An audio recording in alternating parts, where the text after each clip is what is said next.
The New York Court of Appeals has turned down former President Donald Trump's appeal to lift a gag order related to his recent criminal case. This decision comes after Trump was convicted of 34 felony counts of falsifying business records linked to hush money payments made to an adult film star just before the 2016 presidential elections. Judge Juan Merchan, who initially imposed the gag order, aimed to prevent Trump from making public comments about witnesses, jurors, and court staff.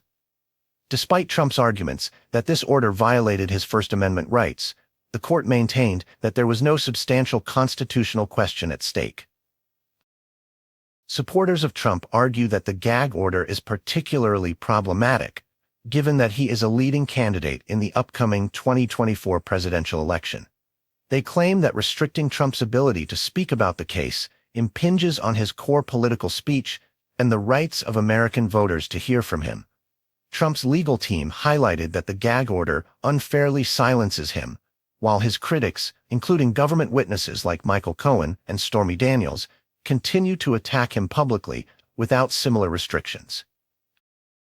The decision left Trump's campaign team seething. According to Trump campaign spokesman Stephen Chung, the gag order wrongfully silences the leading candidate and hinders his ability to communicate with American voters, especially during such a critical time as his campaign. Chung described the gag order as election interfering and a violation of his First Amendment rights. Trump's legal team insisted that the gag order should be lifted now that the trial has concluded, arguing that the concerns justifying the gag order no longer exist. Interesting to note, Chief Justice Rowan Wilson and Judge Caitlin Halligan of the New York Court of Appeals recused themselves from the decision.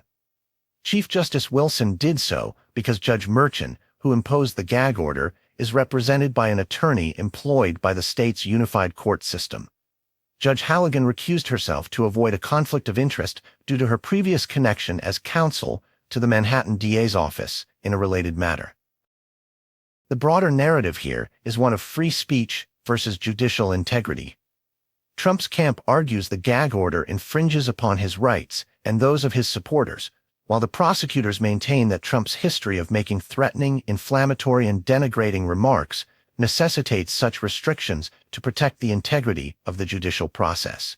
Judge Merchan emphasized that the gag order was essential to avoid threats to the fairness of the trial and to maintain the integrity of the judicial proceedings. As Trump awaits sentencing on July 11th and prepares for the upcoming Republican National Convention, where he is expected to be nominated as the GOP candidate, the conflict between his political ambitions and the legal restrictions continues to make headlines.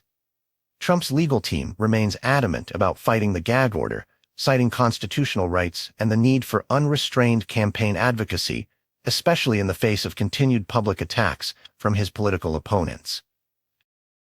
This case highlights a fundamental clash between upholding the rule of law and protecting free speech, with significant implications for political discourse in America.